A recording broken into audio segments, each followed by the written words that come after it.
2047. Di sini kami sudah membuat rincian agenda kami. Yang pertama, penjelasan mengenai apa itu energi angin ataupun kincir angin. Yang kedua, manfaat energi kincir angin. Yang ketiga, proses pengubahan energi kincir angin ke energi listrik. Yang keempat, kami akan mewawancarai warga yang akan dilanjutkan oleh rekan saya.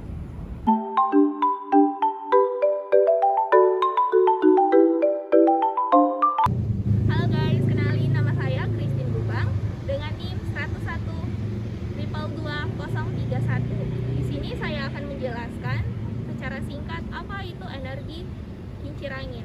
Energi kincir angin merupakan energi yang bersumber dari angin yang digunakan untuk memutar baling-baling atau kincir yang menghasilkan energi listrik demi pemanfaatan lingkungan masyarakat. Selanjutnya, proses dan manfaat akan disampaikan oleh teman saya.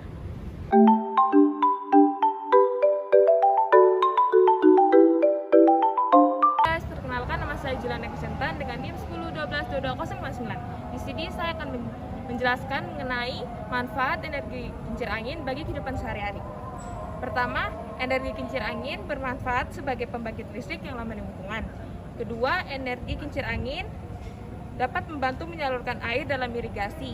Ketiga, kincir angin juga dapat digunakan untuk penggilingan padi. Selanjutnya, akan ada video mengenai proses pengubahan energi kincir angin ke energi listrik.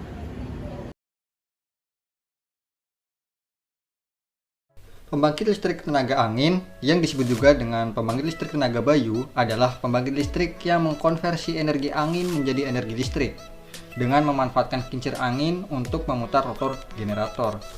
Sumber energi angin sangat potensial dikembangkan di Indonesia karena murah, ramah lingkungan, dan ketersediaannya berkelanjutan. Awalnya, penggunaan turbin angin difungsikan untuk kegiatan penggilingan padi atau keperluan irigasi para petani. Penggunaan turbin angin sebagai pembangkit listrik pertama kali ditemukan di Skotlandia pada tahun 1887. James Split merupakan seorang sarjana yang menggunakan turbin angin untuk mengisi baterai yang berfungsi sebagai penerangan rumah. Ilmuwan Amerika bernama Charles F. Bruce mengembangkan turbin otomatis untuk menghasilkan listrik. Perkembangannya semakin pesat hingga tahun 1900. Denmark mempunyai kurang lebih 2.500 kincir angin yang digunakan untuk memenuhi keperluan penggilingan, pompa, hingga pembangkit listrik.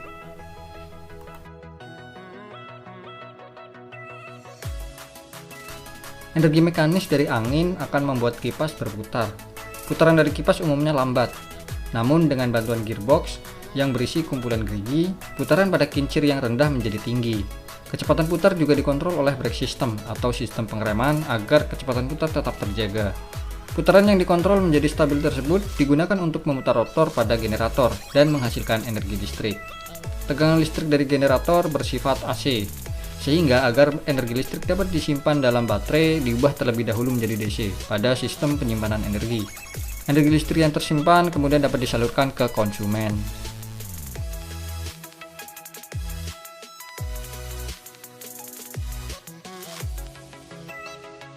Angin merupakan sumber energi terbarukan, sehingga tidak akan pernah habis. Sebagai sumber energi yang sifatnya jangka panjang, tentu angin bisa diandalkan selamanya. Tenaga angin tidak menghasilkan emisi, sehingga minim menghasilkan hujan asam maupun gas rumah kaca. Bahan bakar fosil merupakan penghasil emisi yang tinggi dan dalam jangka panjang dapat mempengaruhi iklim bumi. Ramah lingkungan.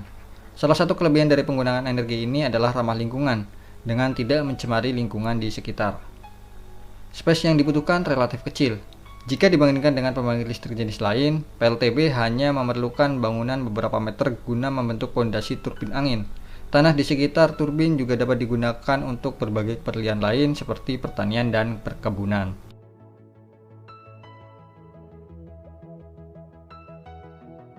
Angin bersifat tidak mudah diprediksi. Hal ini sama seperti tenaga surya. Walaupun tak terbatas, namun kurang begitu bisa diandalkan pada saat-saat tertentu. Biaya pembangunan cukup besar. Selain itu, pembangunannya juga harus jauh dari sumber beban serta memerlukan transmisi berbiaya tinggi. Perawatan PLTB relatif mahal.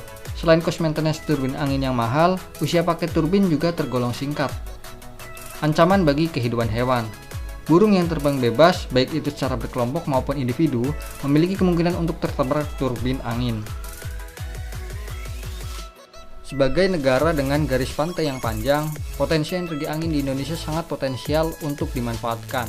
Kementerian SDM merilis pernyataan bahwa sejumlah wilayah di Indonesia berpotensi menghasilkan energi listrik melalui angin dengan kapasitas lebih dari 100 MW.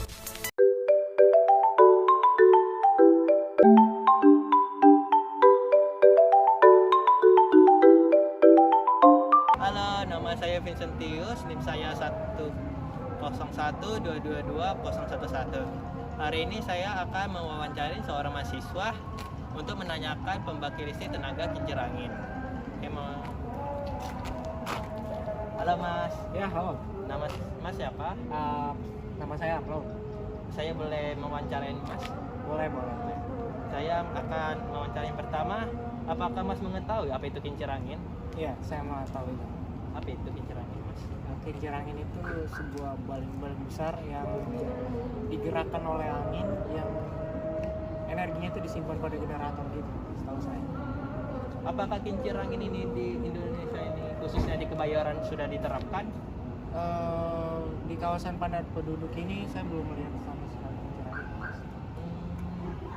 Apakah energi kincir angin penting digunakan untuk menggantikan energi fosil untuk saat ini? Untuk saat ini boleh digunakan. Menurut Mas kenapa boleh digunakan? Sembari kita mengurangi energi dari fosil pun bisa kali. Oke Mas, makasih ya Mas untuk wawancaranya. Ya. Maaf mengganggu waktu Mas. Ya. Oke guys, tadi kita sudah wawancara yang orang pertama, sekarang kita akan mewawancarain orang yang kedua. Halo Mas. Halo. Nama Mas siapa? Ronaldo Manuruk. Apakah saya boleh mewawancari Mas? Oh, sangat boleh. Saya akan menanyai, apakah Mas tahu mengenai kincir angin? Ya, saya tahu kincir angin. Kincir angin itu menurut Mas apa? Itu adalah suatu alat yang digunakan manusia untuk membangkitkan listrik dengan menggunakan tenaga angin. Apakah di Indonesia ini, khususnya di Jakarta, di Kebayorannya, apakah sudah diterapkan? Untuk di daerah Jakarta, Kebayoran Lama sih belum ada diterapkan sama sekali. Menurut Mas, apakah energi kincir angin ini lebih penting digunakan untuk menggantikan energi fosil saat ini? Ya, sangat penting. Mengapa? Karena kalau kita memanfaatkan energi fosil, proses untuk energi fosil itu sangat lama. Tetap kalau kita memanfaatkan kincir angin itu sangat mudah. Kenapa? Karena kincir angin itu hanya dengan menggunakan angin saja. Itu ya Mas. Ya, begitu. Makasih ya Mas. Ya. Maaf mengganggu waktunya.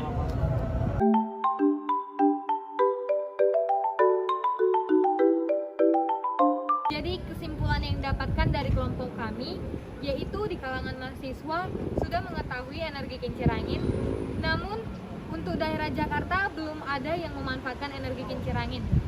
Hal ini juga disebabkan oleh karena Jakarta bukan merupakan daerah dataran tinggi.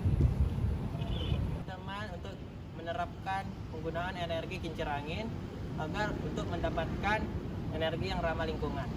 Sekian dari hasil kampanye kami mengucapkan terima kasih. Bye-bye! Bye.